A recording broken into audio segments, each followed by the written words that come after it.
Welcome to Messy Liberation, This is our special Everything is Political series. where we're going to help you draw the connections between your everyday life and the world around you. Let's get started. Welcome back to our series on Everything is Political. And today we're going to be talking therapy with Dr. Han Ren, who is a licensed psychologist. I believe you're in Austin, if I'm not mistaken. And you're the author of an upcoming book, which we're not sure exactly when this will air, but probably right around the time the book's coming out in June, called The Hyphenated Life, which I'm excited to talk a little bit about what that means. But first, I was hoping you could just give people a quick rundown on who you are and how long have you been in therapy, doing therapy? How long have you been a psychologist, and sort of just a little bit about your background? Yeah, hi. So glad to be here. I'm Dr. Han Ren. I have been fully licensed as a psychologist for 9 years. I have a private practice in Austin where I primarily see overthinking overachievers, people of the global majority, and people who are working through perfectionism, people pleasing, and complex trauma. Complex trauma in the mix too. I don't know Yes. what overthinking is. So I don't know. I don't know who you're talking to. It couldn't be me. So 9 years. Yeah. Fantastic. Then I'm curious, with your journey, when did you first start to realize that therapy and psychology, that the field that you're in, when did you start to recognize it as a political entity? Like the entire time. But we didn't talk about that in grad school. It just was not a focus of my program. And the professors were all white in my program. And the cohort that I was in was pretty diverse. So we kind of banded together of like all the people of color would have our own conversations. And we didn't get that multicultural, anti-oppressive oriented type of training at all. But when I got licensed, it was February of 2017. So it was right after inauguration of Trump 1.0. So Mm. it was so clear, like, okay, a lot of what people are experiencing on the micro is a direct result of the macro. And I started following you on TikTok. I think it was TikTok, probably, maybe Reels, but I'm pretty sure TikTok, probably around 2020, because that's when I sort of dove into TikTok. And I don't know how long you've been producing content there, but you've been very vocal and outspoken on social media around these issues. What made you decide, like, because a lot of therapists, you, you're licensed, there's a lot of like privacy, there's all sorts of things that I think maybe make some therapists more hesitant to be vocal. And that's clearly not how you've shown up in the world, which I Yeah. love. So what made you feel comfortable to do that, or make you feel like you needed to start using your voice in that way? Yeah. I started my TikTok in October of 2020. So it was right when you hopped on board. I'd say it must have been, I was probably following from the beginning then. Yeah.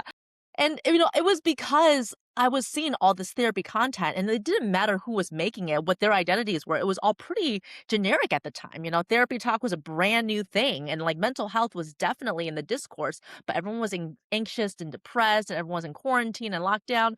And so it was like 5 signs that your anxiety is interfering, 3 steps for managing your depression. And it was very like one size fits all.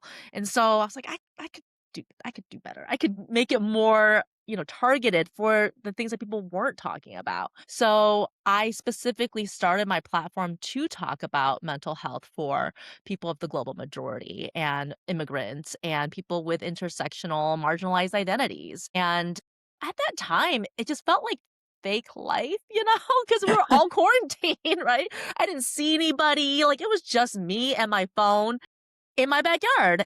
And so I was like, I can say whatever and no one's going to see it. And then people started seeing it. And then the world started opening up. And I realized there's not only an appetite for this, but there's such a need for this. Mm. And yeah, so it's really actually changed the trajectory of my career, which is kind of why. Yeah. Yeah. Thank you for sharing that. I think when we first were trying to come up with topics for this series, like, Becky and I obviously both have personal experience with therapy, right? Like we've talked about it on the show before. And so it felt like a space that needed to be talked about in terms of the political nature of it, both like how like literal politics informs the practice of therapy, but also the politics of like identity, right? Race, class, gender, things like that, that often they'll get talked about because it's from the perspective of a person looking for this kind of, service, this kind of mental health support, it's really hard to find someone. Like if you are an individual from the global majority or from a class of person or an identity that is historically been marginalized, it's hard to find a therapist that can understand that perspective and that experience. And then it's usually there's like a really long wait list, right? And even when you do find someone that you're like, oh, maybe I can relate to this person, like they might not have had the training to appropriately manage the relationship, right? And so, because, like you obviously mentioned, during grad school, all your professors were white, it was never talked about, right? And so, I just remember like my wife, when we first moved from the South up north and we were looking for a new therapist, had to she literally went through like 5 or 6 within like a couple months because every single like initial consultation appointment was just like, "Oh, this isn't gonna work." Like she Yeah. literally had a therapist like ask her about her relationship with me, and then my wife was like, "Oh, well, I'm married to a woman. Like, we're both women. We're partnered up." And the therapist was like, "Okay, but who takes the role of the man in the relationship?" God. Yeah, like, it was so gross. It was so gross, and my wife was like, "No, we're both women."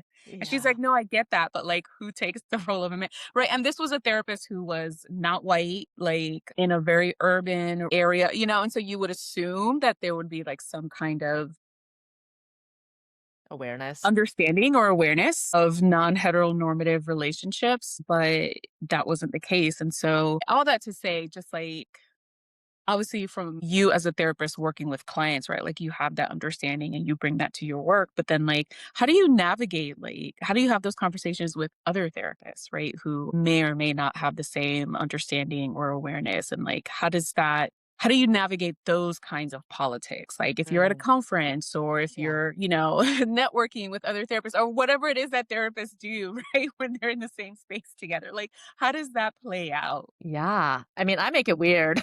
I just ask, and I'm pretty out in my identities and my perspectives. So people who may have found me online or in other forums generally have an idea of what I'm about. And, that's generally something that we connect over because so many therapists try to keep their cards so close to their chest. And I mean, we're not in a time where we can do that anymore. It's not safe to go see a therapist who you don't know if they're going to call law enforcement or ICE or someone on you because of your identities or your legal status. Like, it's really a matter of safety. Like, I need to vet people that I bring into my life, that I refer to, that you know, am in community with because I don't want to be blindsided in any way like that. Yeah. Well, and Taina talks in another interview we did in the series about access when we talk about things Mhm. being political access, who has access, who doesn't, and why. What are those structures that are in place that create those barriers to access?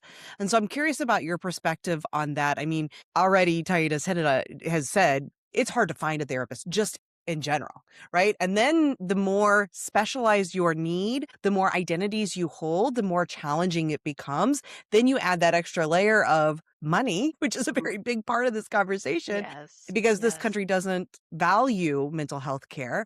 Yeah. So it's just got to be very challenging. Like when you think about the politics of mental health care, where does that like access piece, where does that fit in? It's huge. It's top of the saliency when it comes to mental health care because the people who are working with the most acute cases, the least resource, are generally interns and practicum students who are very early on in their training. And like, that's great that these students can get that perspective, but it's also these are the people that we are hoping to serve, those with the highest, greatest amount of need. And even now, like, access is such a problem because insurance is not covering Yeah. yeah, therapy. It's just with all the sweeping changes with insurance, like so many licensed clinicians are not accepting insurance, and for good reason because of the amount of clawbacks and the amount of time and energy that it would take to really comply with like paperwork and bureaucracy of insurance.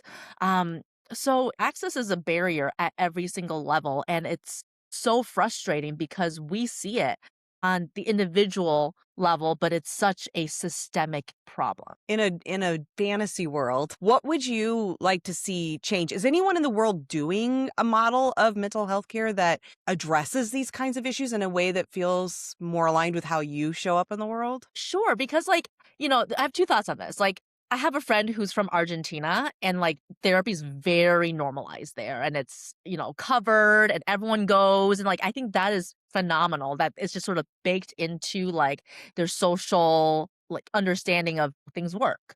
But on the other hand, like as the US is about race and identities and everything, because we have such a oppressive history, we're actually pretty far along when it comes to like talking about anti-oppression and ways to combat that. I think Latin America is as well, but compared to like Australia or Canada even, right? Like the conversation around identity and oppression and DEI like has is really behind in a lot of these other Western countries. So, there's it's a mixed bag. Yeah, that's a really good point. I remember being in grad school and like taking like global perspective courses and like coming to the understanding that like a lot of westernized countries, while they might be like ahead of the curve from the US on certain things, like regular healthcare, right? Like social support systems and things like that, like a lot of times there's kind of this like general understanding that like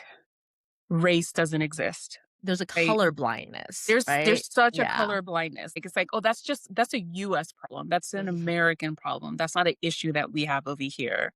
And so it it does make me wonder like how if you are a non-native of that country or even if you are a native, right? Like there could be black natives, right, who their ancestors lived in Sweden, right? Hundreds of years ago, right? And so they are a native, like technically a native there, but like then how do you navigate race relations in a therapy situation in a country like that that has such a heavy cloak of color blindness about it. What do you think? Because I've had conversations with like friends, right, about therapy who they're not necessarily it's not that they don't see the value in therapy, but it's such a vague like it's this space, it's this social space that like feels incredibly personal, but at the same time like nebulous, right? And so when we talk about therapy sometimes or when I have conversations about therapy with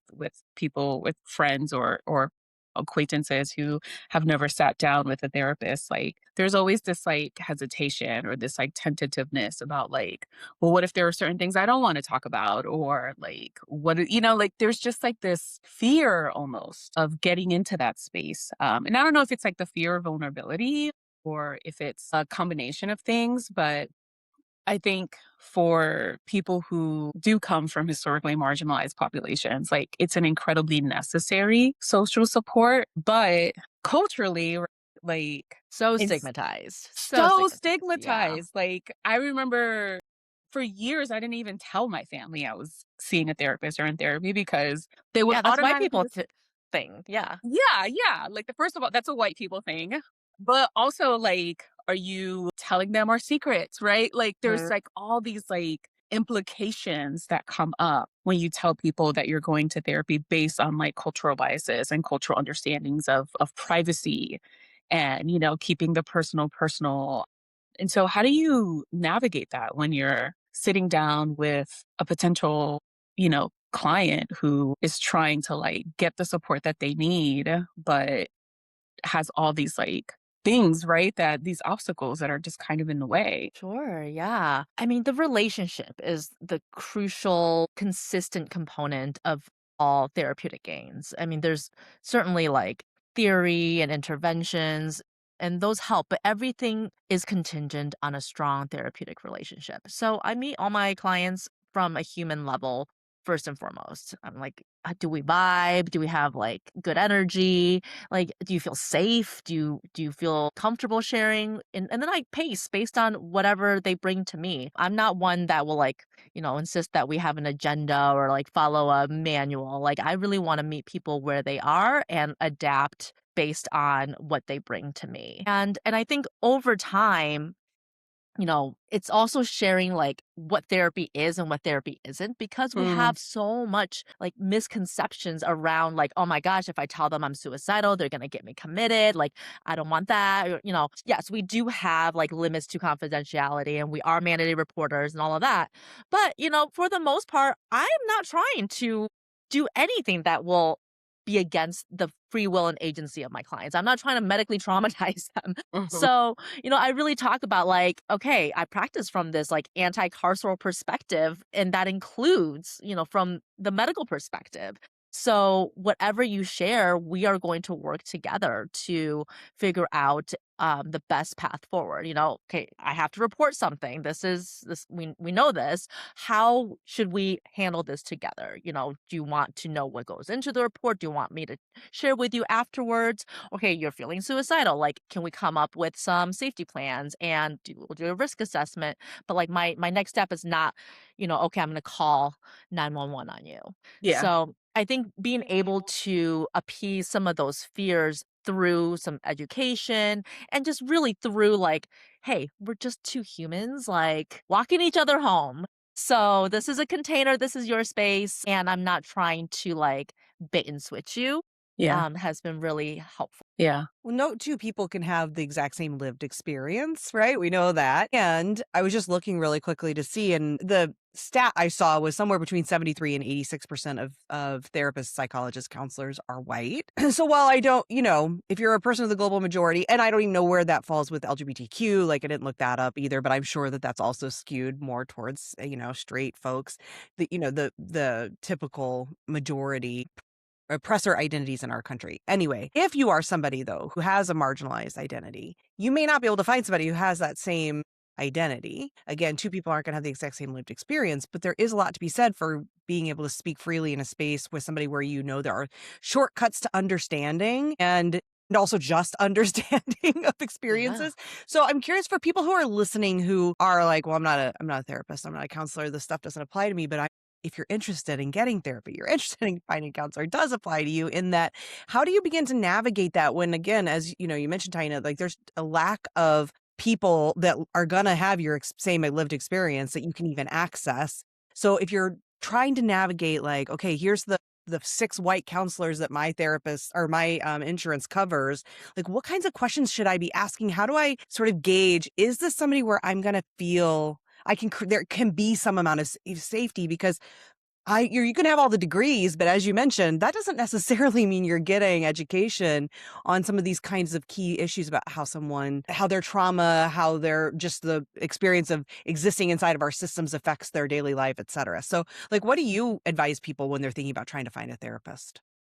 Yeah, I mean, first of all, there's a lot of directories that are specific for different types of identities. There's the Loveland Foundation, therapy for Black men, therapy for Black girls, like all for Black people. And there's Asian Mental Health Collective. There's Latinx therapy. There's inclusive therapists that really puts all of that together. And the people who are drawn to that, the therapists who are drawn to that, tend to hold more marginalized identities themselves. There's the National Queer and Trans Therapist Directory. There's so many different ways to find specific types of care for what you are looking for and what you're navigating. And then I really recommend that you interview several. Most therapists offer Mm. like a 15-minute free phone consultation. So don't stop at the first one, even if you really like them. Do a few and then you can compare and contrast.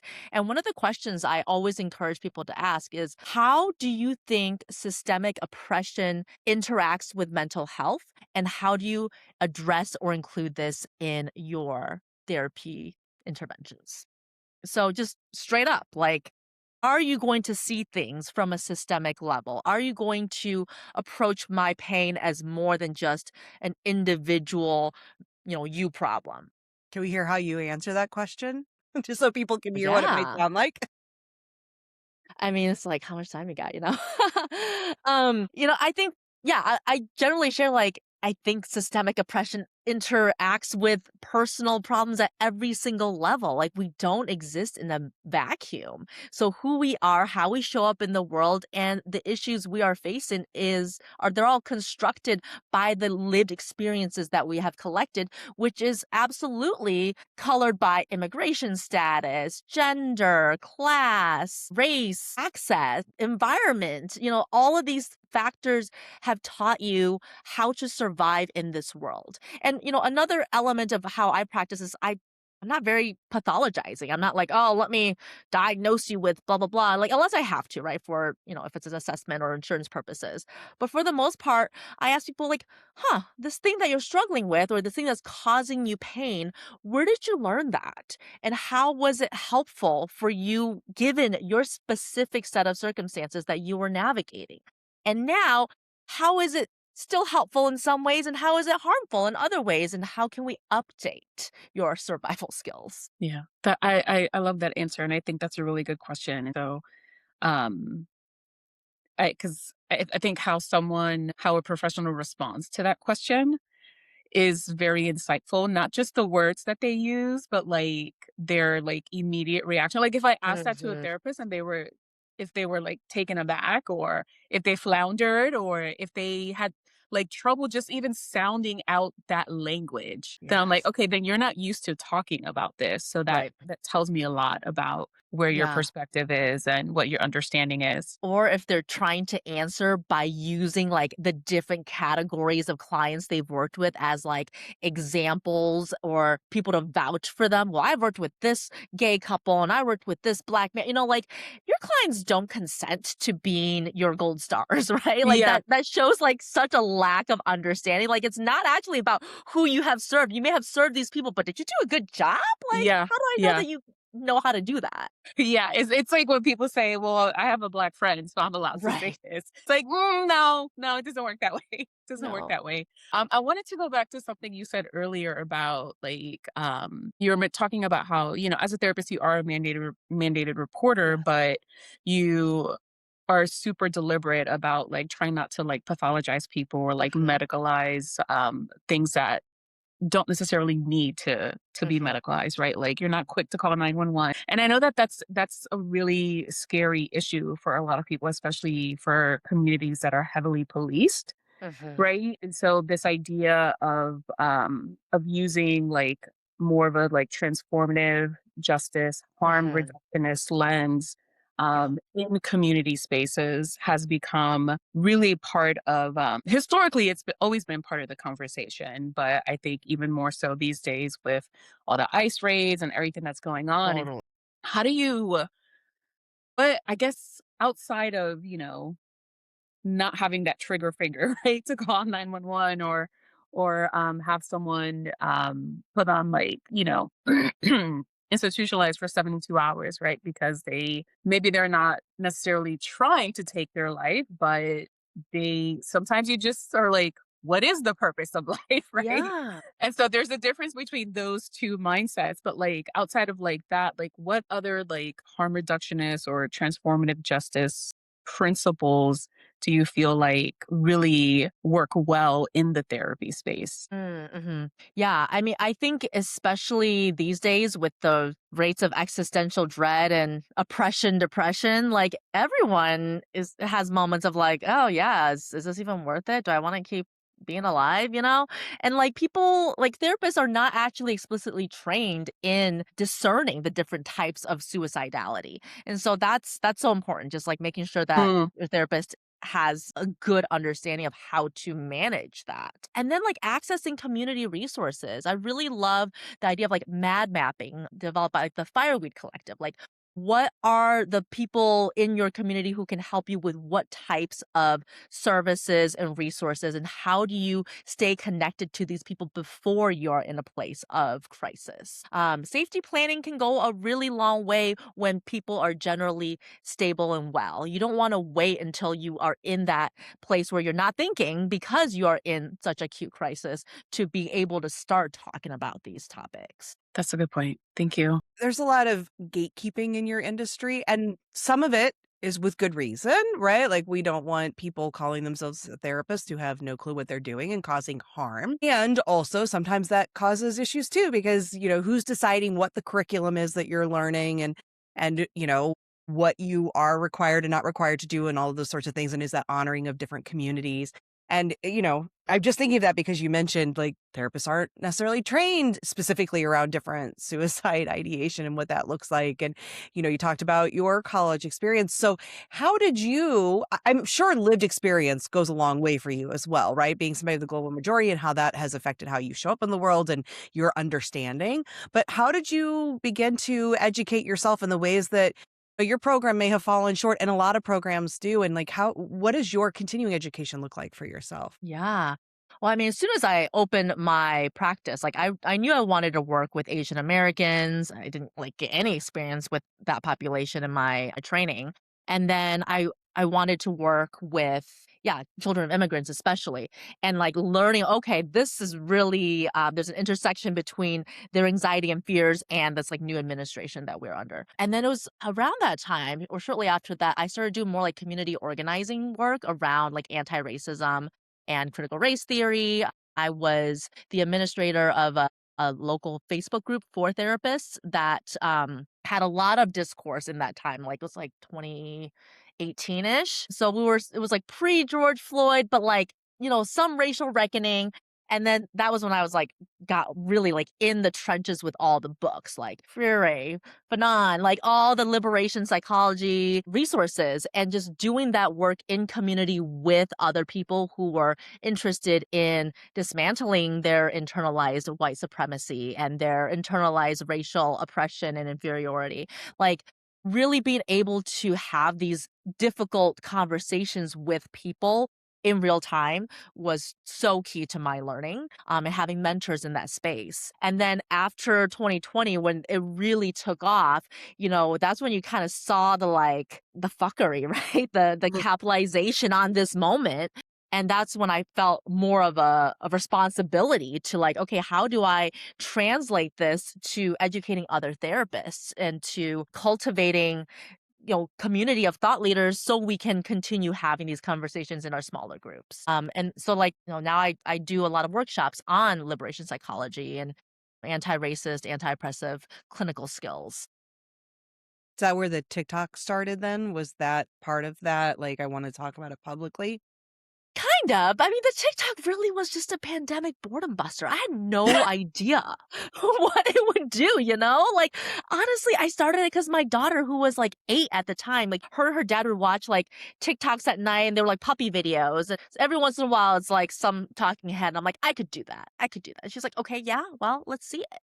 If you can get 1,000 followers by the end of your first month, I'll buy you a cake. Like, oh yeah, okay, let's go. And then Who got like that cake? I mean, she got salty. She's like, "You're just rubbing it in my face," because like I think I had like 12,000 followers by the end of my first month, and she's like, "Oh, okay." And then you What got a I have deal. I have to ask, what is your sign? I'm a Scorpio. Okay, Scorpio okay. sun, Sag moon, Taurus rising. Yeah, yeah, okay. I could see that Yeah, with that. Well, I can do that, yeah, sure. Like, so I have I don't know if I guess it's like a two-part question, or maybe it's two separate questions, but because we're talking about therapy, you as a practitioner, but we've also dived into people who need that support, that mental health support. And so for someone who might be listening who is a therapist or is studying to become a therapist but wants a more intersectional liberatory perspective that they're not getting, right, through their education or through any kind of training, like what are some ways for them, like what are some resources, or where would you tell them to start on yeah. that journey? But then also, as for anyone who's listening who's thinking about therapy, but maybe is having trouble accessing because of insurance and all of that, what's a potential on ramp to getting some mental health support before taking that step to like actually sit down with a therapist? So on ramps from both sides, but from a different angle, I guess. Yeah, I mean, if you are a clinician in training, bring it up in your grad school programs. You might get some pushback, but the more we talk about it at sort of the grassroots early training experiences, the more that we can shift the system. I don't know how effective that will be in the next few years, But, You got to it's start somewhere. you gotta start somewhere, and clearly, like, we're seeing the impact. We're seeing the need for this, like, out in practice. There's some really great books, for clinicians, like My Grandmother's Hands by Resmaa Menakem, The Deepest Well by Nadine Burke Harris. Like, there's so many great books that write about trauma and generational trauma and race for clinicians. Trying to think of some other ones. The Politics of Trauma, trauma stewardship. Like, if you're working with people of the global majority, you're working with trauma. Like, that's just full stop. Natalie Gutierrez has The Pain We Carry, and then also the company workbook, and which is all about complex PTSD for people of the global majority. And then there's workshops, like me and Dr. Raquel Martin, we do our Becoming an Anti-Racist, Anti-Oppressive Clinician like multiple times a year. We sell out every time, and people are asking for more because it is so necessary, right? Forming study groups, get other clinicians together and do consultations where you guys do reading groups and study groups on these topics. There's a lot of great theory books that are written for clinicians on anti-oppressive psychotherapy and liberation psychology and decolonial therapy, decolonizing therapy by Dr. Jennifer Mullen. Like, these are all phenomenal resources that I think every clinician should start with. And then if you are looking for support and therapy, try to find some peer support circles. Like, a lot of the identity based ones are offering just free Zoom circles for processing various elements. I know that the Asian Mental Health Collective is partnering with Yellow Chair Counseling, which is an Asian owned counseling collective in California, and they're doing one about ICE and responding to that in the community. And, even like something like NAMI, right? Like, it's purely support for mental illness. I think the language is a little stigmatizing, but they offer both support for people going through mental health issues as well as like family members. So there's a lot of peer led resources that can get people plugged into just what's available in their community. And a lot of them are. Well, Thank and you. speaking of books, yours is coming out. So I know it's called The Hyphenated Life, which is, I Yes. think, very interesting because I'm assuming it's speaking to, saying Asian American, African American, what that sort of experience of having these different parts of your identity. So The Hyphenated Life, bridging the in between spaces of intersectional identities. I would love to know if it's for that therapist client or for the therapist person or the client. I'm assuming it's probably more towards clients for a more mass appeal. Yes. Okay, so tell us a little bit about it. What I'm guessing, like the book deal probably came out of this amazing TikTok. Like I'm sure that's part of when you said it just took me in ways I never thought it would. Tell me a little bit about how the book came about and what the goal for the book is. Yeah, yeah. This definitely came out of this social media presence. Um I have wanted to write a book about kind of the children of immigrant Asian American experience for so long. And, as I was like navigating my own experiences and also my own clients, I started recognizing there's all of these patterns that people with multiple marginalized identities, like including myself, that we experience. A lot of times we contort ourselves to fit into different spaces. And then we feel like, okay, we got one foot in each world belonging to neither. We're, too white for this place, too ethnic for that space, too much not enough. Like, that is the theme that shows up. And then because of that, we find ways to adapt to that feeling. So, overworking, people pleasing, perfectionism, all these kind of socially sanctioned trauma adaptations, as I like to call it, because they are celebrated in society. People, want you to overwork and feel imposter phenomenon because they can extract more labor out of you. Hmm. So, the book is really about the adaptations that we develop and like the role of shame and guilt in all of that, and the ways that we can kind of navigate the world without having to constrict ourselves too much. And because like this I signed this book deal in early 24, so I was like, I didn't know what was going to happen later on that year. And then I wrote it during this transitional time. I definitely felt the need and the responsibility to be like, what? Sometimes masking will keep you alive. You get Hmm. to toggle different parts of your identity. Your authenticity does not require your fullest expression of self everywhere. This is a skill. Like, the chameleon is a skill. So use it to your benefit, and also find places where you can truly belong instead of just trying to fit in. Yeah. Yeah, I think that's such a good point because I think a lot of times the conversation around masking or like fitting in is like, yes, it is something that it's an external force that is often forced upon us, right? But there is a bit of agency that we can harness there by choosing when and where and how much to mask. And we can tap into that agency, however small it might feel at the time, is super, super important in like understanding how much power we have, not just as individuals, but as collective communities as well. Yeah.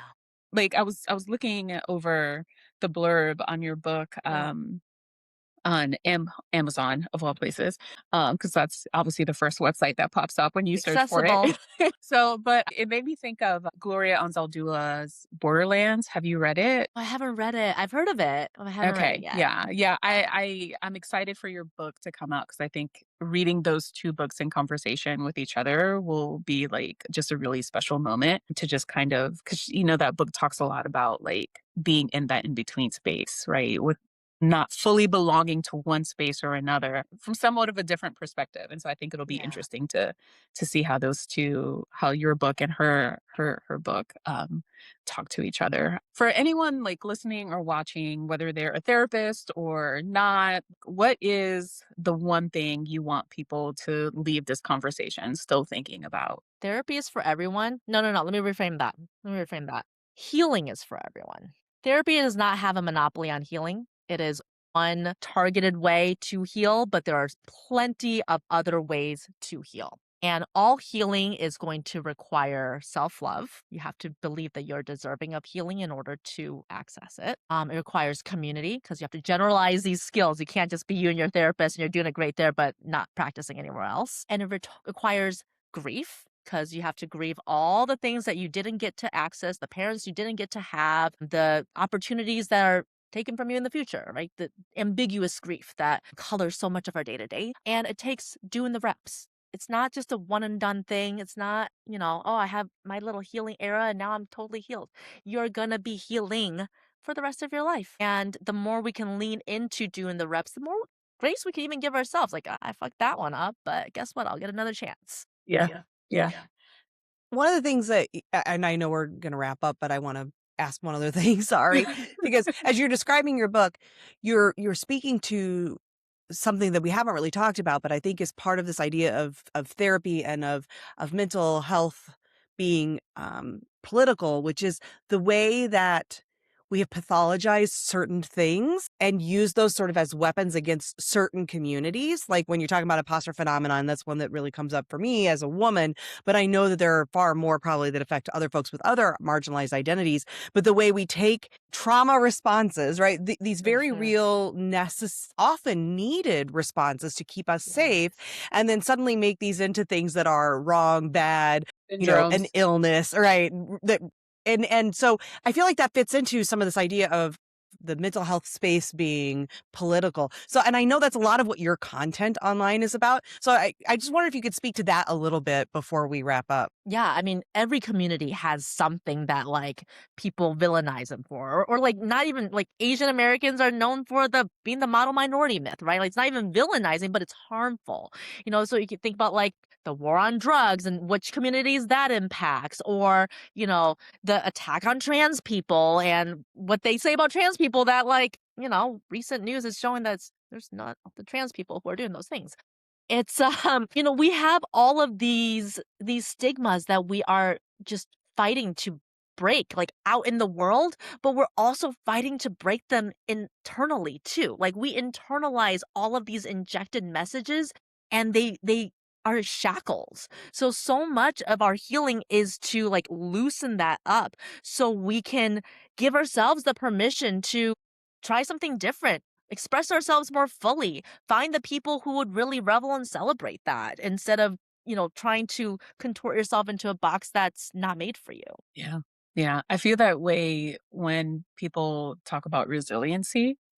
I'm like, "Oh, she's so resilient. They're so resilient." I'm like, "Yes, but they shouldn't have to be." Yeah, what's my choice? What's my other choice, right? Like, I got no Yeah. choice. Like, I had no choice but to Yeah, survive what was done to me. I just wanted to make sure we talk about that piece of things because I think, there's all these outside like factors that that contribute to access to therapy and the quality of therapy and stuff, but there's also this other piece of like therapy speak in the world that feels very Oh pervasive. gosh. That's a whole other thing, you And just how know? so much of that Yeah, is really detrimental because it's very often sort of white women especially showing up and talking about their everything through their lived experience and then sort of making other using shame, as you talked about, shame and guilt for people who don't sort of fit the mold when they're like, I did these 3 things and that made my mental health all better. So why isn't it fixing yours? It must be something wrong with you.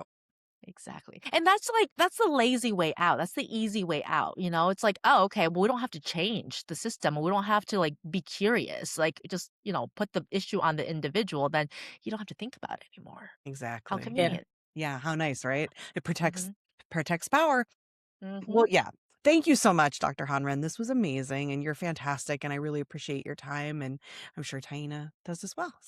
Yes, absolutely. And your book is coming out in June. So whenever this airs, it'll probably either just be about to come out or it's just come out. So make sure you take a look for that. And thank you so much for your time. And follow you obviously on all the social places because your content's fantastic. Thank you so much for having me. Thanks for listening to Messy Liberation. Will you please take a moment to subscribe, rate, and review wherever you listen? Taking that moment to do that will really help us reach a wider audience. Thank you so much for your support and for listening today. Until next time.